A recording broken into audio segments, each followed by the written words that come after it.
Welcome to the AustraliaOne series, Law of War. This is part 2, A Moral People. Before we begin, let's review what we covered in part 1, Australia Contra Mundum. We discussed the fact that although we were unaware of it, we have been at war for longer than most of us have been alive, and that this war is an undeclared war, a dirty war, a coward's war, a traitor's war, and it is total war. We also discussed that unless we do not halt and then reverse this unrelenting attack on every aspect of our lives, we will lose everything we love and enter a period of civilizational darkness superseding any in human history. We discussed AustraliaOne's intention, which is to save Australia, by building a political force genuinely deriving its just powers from the consent of the people, and harnessing their combined efforts to reform and rebuild the nation so that it achieves its best future. And what does this future look like? Our end state is an Australia, which is a moral, sovereign, self-reliant Christian Western democracy, which is economically powerful, militarily intimidating, politically free, socially cohesive, and culturally vibrant. And remember, this end state is not a marketing document. It is a to-do list. It is the set of conditions required for a long-lasting period of peace and freedom, prosperity and security, which mitigates against this war ever having to be fought again. And the order in which the elements of the end state are listed is the order of their importance. Why is a moral people our primary objective? The answer is simple, and for two reasons. Firstly, in all aspects of our lives on Earth, there is a best way to do everything. A set of rules, which if applied correctly, optimizes the chance of success in any endeavor, from sport to art, from writing to fighting, from raising a family to building a civilization. And successfully living a good life is no different. There is a best way to live. Secondly, because the discovery and development of morality over the millennia has been our greatest achievement as a species. It has elevated us above and separated us from all other life on Earth. And without morality, we can build nothing good. Why is that? Because the best education, goal setting, and focused effort, absent morality, will only create talented delinquents. Or as Joey Diaz, a criminal turned comedian, admitted after attending a motivational seminar in order to achieve more with his life, "When I went to see him, I was a burglar and I ended up a kidnapper." Let's agree, morality is the foundation of a good life. And isn't that, in our own way, what we all seek? So let us begin. Introduction. Quote, "When misguided public opinion honors what is despicable and despises what is honorable, punishes virtue and rewards vice, encourages what is harmful and discourages what is useful, applauds falsehood and smothers truth under indifference or insult, a nation turns its back on progress and can be restored only by the terrible lessons of catastrophe." Close quote. These words were penned by Frédéric Bastiat, 1801 to 1850, a French economist and member of the French National Assembly. Some of us believe Australia is on the precipice of Bastiat's catastrophe, that we're about to experience unprecedented levels of physical, emotional, mental, psychological, and spiritual pain because we as a nation have lost our moral centre. Simply put, some of us believe too many Australians no longer know the difference between right and wrong, and the result is a nation on the verge of civilizational collapse. Others disagree. We believe they are as blind as bats, and that we must act in order to not only win this war, but also to win the peace that will follow. Are Australians a moral people? Let's conduct a thought experiment in order to inform ourselves. I would like you to imagine an ancient and brutal pre-biblical tribe, one that practices child sacrifice and uses the body parts to produce medicines, food, and even makeup to adorn faces. One that, while not allowing slavery amongst its own people, this tribe happily trades with neighboring tribes whose goods were produced by slaves, including children.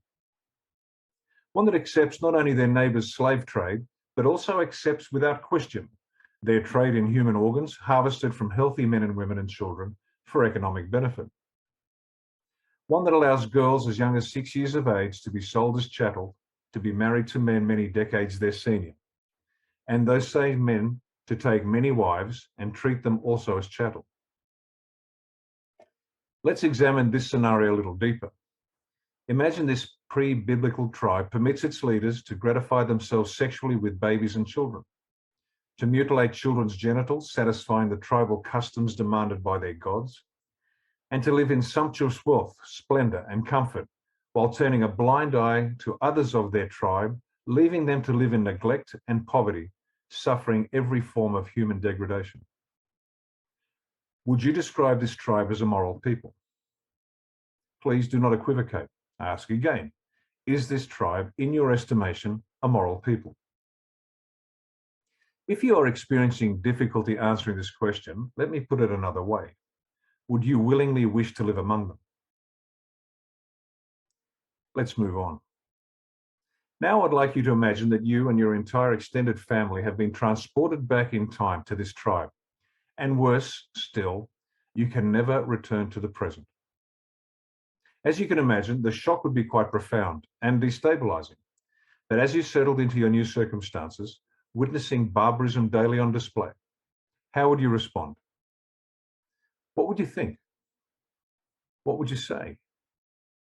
What would you do? Would you enthusiastically encourage your immediate family as well as your relatives to submit to your new tribal chieftains and shamans and adopt the customs and practices of your new home? Or would you publicly accept the local mores while silently and privately retaining some semblance of your previous behaviours? Or would you, and here is a sterner test, hold strongly to your own personal convictions and attempt to persuade others there is a better way to live? While you consider your responses, consider also the likely reactions to your choice by the tribal chieftains and shamans. As loathsome as the preceding description of life in this pre-biblical tribe is, it actually reflects life in 21st century Australia. You ask for evidence of such a damning indictment? So be it. In Australia, under the guise of women's health, and in 5 of our 6 states, Victoria, Tasmania, Queensland, New South Wales, and South Australia, we have legalised full-term abortion, which is simply the murder of babies at the point of birth.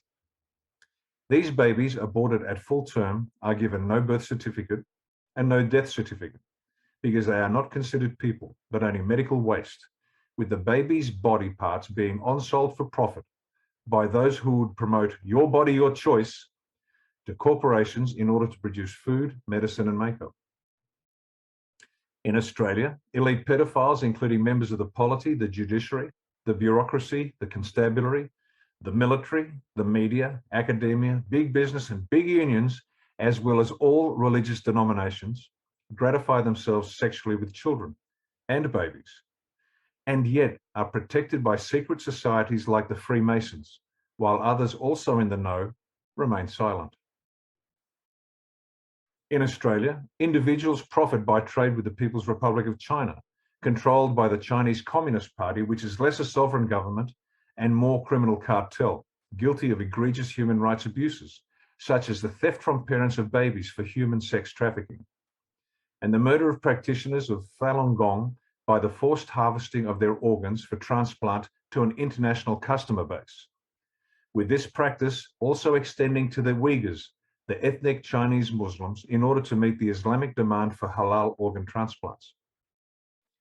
In Australia, we buy and sell manufactured goods such as smartphones, tablets, laptops, and electric vehicles, which require the chemical element cobalt for their lithium-ion rechargeable batteries. Cobalt is also used in the production of super alloys required for the manufacture of jet engines, gas turbines, and magnetic steel. And much of the world's cobalt is produced in slave mines in the Democratic Republic of Congo, which holds over 50% of the world's reserves of this precious element. And the Chinese control its production, 20% of which is mined by 35,000 children as young as 6 years of age. To make matters worse, Australia holds the world's second largest reserves, a little less than half of the Democratic Republic of Congo, and yet inexplicably produces very little. In Australia, under the guise of religious tolerance, we do nothing to stop child marriages, child genital mutilation, and the de facto polygamy with men claiming one legal wife while the other wives fraudulently claim single-parent benefits from the government. Some of you may not have heard of these and the other despicable abuses of human rights and Australian law, because they have been intentionally concealed from you by the collaborators in the complicit mainstream media. This is Australia today, and I urge you to examine these and other claimants of abuses for yourself. Once you do so, your next step is entirely up to you. But as British parliamentarian and evangelical Christian William Wilberforce admonished the House of Commons in a 1791 speech, as he described the horrors of Great Britain's role in the brutal global slave trade, quote, "Having heard all of this, you may choose to look the other way, but you can never again say you did not know," close quote. If we do not halt and reverse this situation, our lives in Australia will continue to be further degraded until we experience Bastiat's terrible lessons of catastrophe. Evidence for this degradation is found, for example, by the drive to extend abortion at full term to abortion post-birth, up to the age of 2 years. In other words, legalized infanticide. Yes, you heard me correctly. In the future, it might be possible for parents to kill their children if their children's lives are deemed to be not in the interest of the parents, for example, through inconvenience, or not considered useful, for example, through a disability. How can this possibly be? It has been and continues to be proposed under certain circumstances that personhood, and that is the right to be treated as a human being, not be granted to children until they reach 2 years of age. The child would be born with no intrinsic right to his or her life and may be put to death. Many would find this suggestion both unbelievable and incomprehensible, but it has been led for decades by, amongst others, Australian animal rights campaigner and former Greens candidate Peter Singer. Support for this was provided from the highest levels of government when Singer was awarded the most prestigious Australian honour, the Companion of the Order of Australia, by the then Prime Minister Julia Gillard. Incredible as it might seem, the infanticide movement has growing international support, with a recent survey in Belgium alleging that 9 out of 10 physicians support the killing of babies born with non-lethal and even minor disabilities, which, while undefined, could include cleft palate or club foot. But why should this shock any of us? Look at Australia. We have, by our silence and inaction, permitted ourselves to be deceived and demoralized. And what is the result? We have become an ignorant, lazy, greedy, and cowardly people. How else could one possibly explain Australia's response to the demonstrably false COVID pandemic claims, the acceptance of which has led and will continue to lead to the murder of, as well as the injury to, millions of innocent men, women, and children? We have become monsters. No. Worse still, we have become apathetic. What Dante Alighieri describes in his magnum opus, La Divina Commedia, have become the lukewarm. What does this mean? Why are we the lukewarm? Its substance is brilliantly summarized by Dr. Stephen Smith, Dean of Humanities at Hillsdale College. He said, quote, "The lukewarm are those who have died and are unfit for paradiso, heaven, but have been disowned by the inferno, hell. Neither really wants them, and rejected by both, this multitude who never really lived, who were neither for nor against, but for themselves alone, must in a long line follow an empty banner, moving aimlessly for eternity while being stung into motion by wasps. Why? Because they failed to exercise their liberty in any decisive way." Close quote. The good news is that we as a people still have a shot at redemption. Am I talking about a deathbed confession and conversion of sorts? Regrettably for some, yes, because due to this bioweapon disguised as the COVID vaccine, they are closer to death than they know, but we, all of us, have time to adjust our national trajectory for the sakes of our children and grandchildren. This is the change we in AustraliaOne intend to achieve because we are convinced the majority of Australians are indeed moral, but are unaware of the facts, and that ignorance leads to the ongoing election to various parliaments of the moral imbeciles who have created and perpetuate this abomination. Many would snort, "What can I do? I'm only one person." To which I would reply, said 25.69 million Australians. At this point, some of you no doubt would ask, can we, the people, really change this world? At any other time in the past, it would have been doubtful. But here and now, at this unique time in human history, with the leadership of the world being exposed for the murderous criminals they are, and the people ready to stand together against them, the answer is a resounding yes. But how, I hear you ask? My response? By once again learning the difference between right and wrong, which is the beginning of morality. You might reply, what difference does that make? Well, indulge me and I'll explain. A moral people defined. A discussion on the subject of morality is a discussion on human conduct. In a practical sense, and for the purpose of this discussion, a moral people is therefore defined as a group who agree on the difference between right and wrong, and then think, speak, and act to advance the right and eradicate the wrong.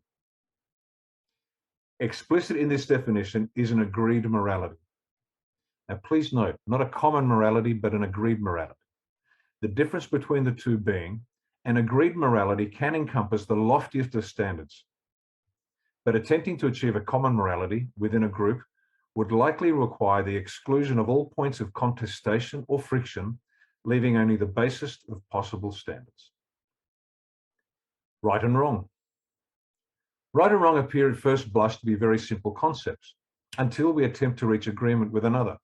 Just ask any newly married couple, but be warned, it demands of the people a rare level of courage to follow the truth wherever it might lead. Who decides what is right and what is wrong? What happens when agreement is not possible? Are right and wrong relative or absolute terms? In order to deal with these thorny questions, we must examine here in Australia our understanding of the source of right and wrong, if indeed one even exists. The source of right and wrong.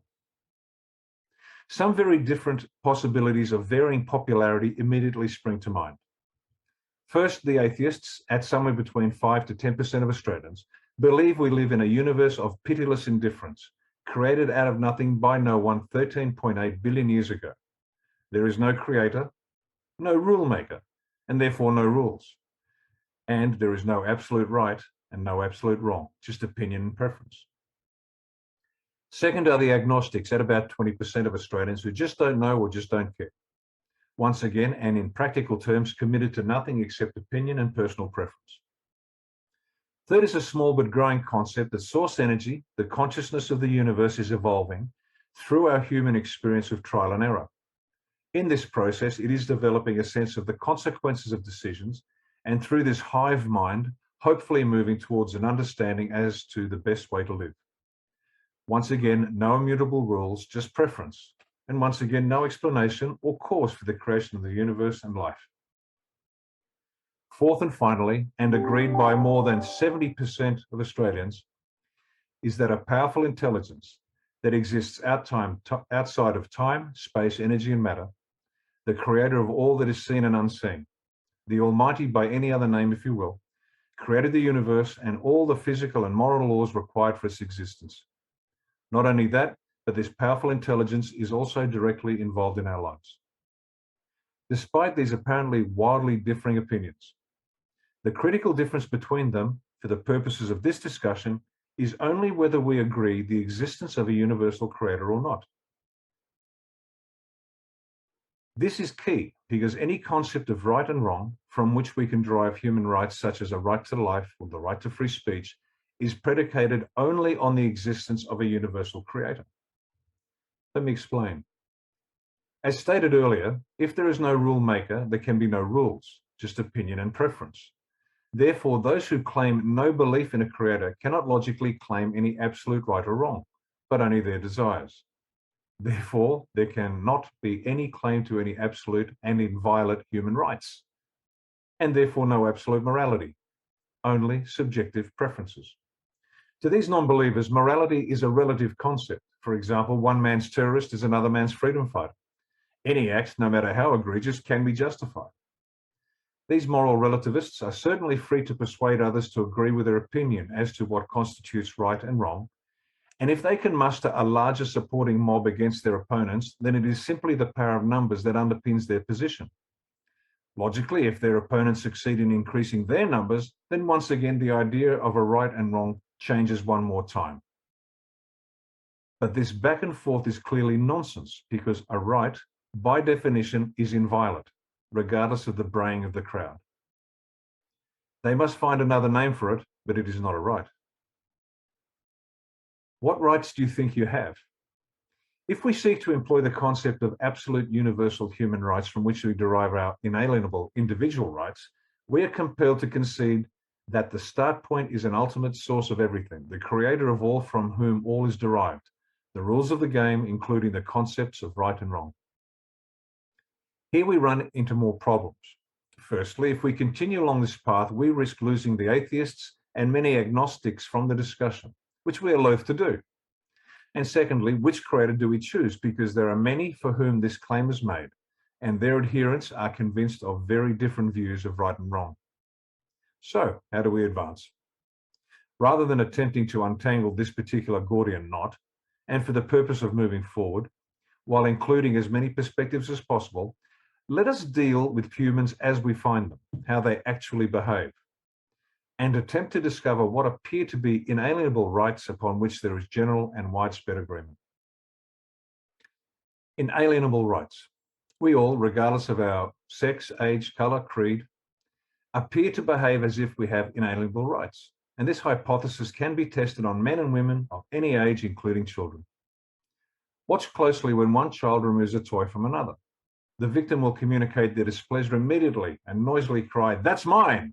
or "I had it first."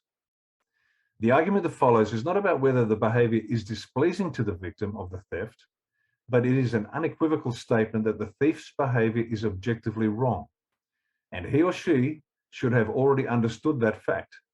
That is my property, and you know that you may not take it without my permission. Adults are no different.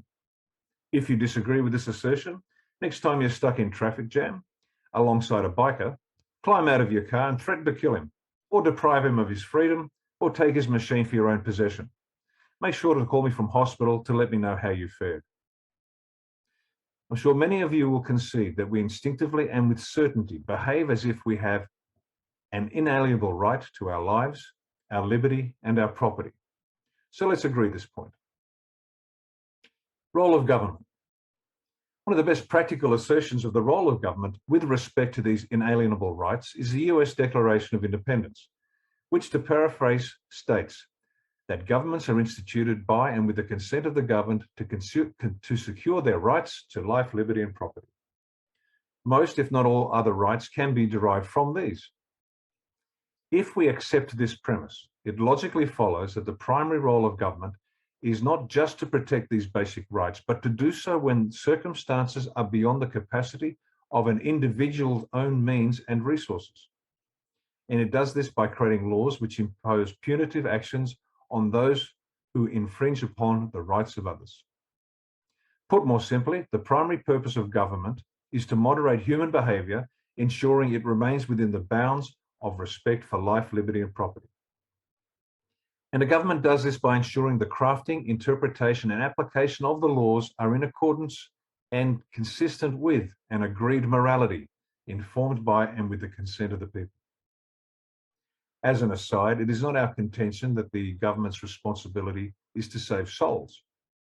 And you will note that we have limited government's power to moderating certain behaviours, not thought nor speech. And that is a position with which totalitarians and religious extremists will find fault, but one we believe is necessary to a free people. The freedom to think and the freedom to express those ideas verbally is how we learn as individuals. It's been said that thinking and speaking before taking action can save you from doing something that will get you killed. This freedom is equally essential to a nation's development, because what is a nation but the individual people taken in aggregate? And all nations are in a constant state of flux, with the birth every day of new members of that society who must learn that which their predecessors have already learned. Returning to our main argument, we have described in simple terms our inalienable rights, and we must now decide the morality that will inform the manner in which they are protected. In other words, what is the nature of this elusive agreed morality we have been discussing? An agreed morality. Through which prism of morality should we attempt to advance the right and eradicate the wrong in the protection of life, liberty, and property? Throughout history, there have been many models based on theistic, atheistic, as well as agnostic foundations. We have many from which to choose, but rather than attempt a comparative global study, let us identify that one which is best suited to us here in Australia. We as a nation are Christian, with well over more than half identifying as such. Additionally, our understanding of our intellectual tradition, our philosophy, our laws, our history, even our art and language are all steeped in Jesus Christ's words and life, which have done more to advance civilization than any other in the history of the world. His central thesis of love for the Almighty and love for one's neighbor as oneself, coupled with the sacrifice of his life on the cross, and his message of the sanctity of all human life, regardless of race, color, creed, is unique in theology and history. And his message has freed more slaves, rescued more people from degradation of every stripe, and saved more lives than any other. Christ gave us all of this, and in the absence of compulsion, the free will to decide all manner of questions for oneself. Do you recall the thought experiment at the beginning of this piece? I painted the picture of the brutal pre-biblical tribe and its aberrant practices. And do you recall I asked you whether you would hold strongly to your own personal beliefs and attempt to persuade others there is a better way to live? That is exactly what Jesus Christ did. He demonstrated, as I warned earlier, the rare level of courage to follow the truth wherever it might lead. We have a peerless example to follow. He showed us how to live, how to love, and how to die. What alternative example could possibly be better? Seriously, please take your time and try to choose one. Putting aside the question of his divinity, he is without doubt the best of us. And if we were to revive the Christian spirit in this country and to teach new generations the foundational importance of Christianity in the history of Australia and the West, we could give our children and grandchildren no better gift. Let me digress for a moment, because adherents of belief systems other than Christianity might be concerned with our position with respect to the freedom to practice their religion. And it is simply this. As a Christian nation, other beliefs and non-beliefs may coexist, but only up to a point, meaning that all may submit to their God or gods in their minds and in their hearts without interference, but their behaviour must be in accordance with Australian secular law. Some might regard this as interference with their hitherto unfettered freedom to behave as they please. But our concern is for the rights of all Australians, regardless of age, sex, colour or creed, and we will protect and defend the life, liberty and property of all.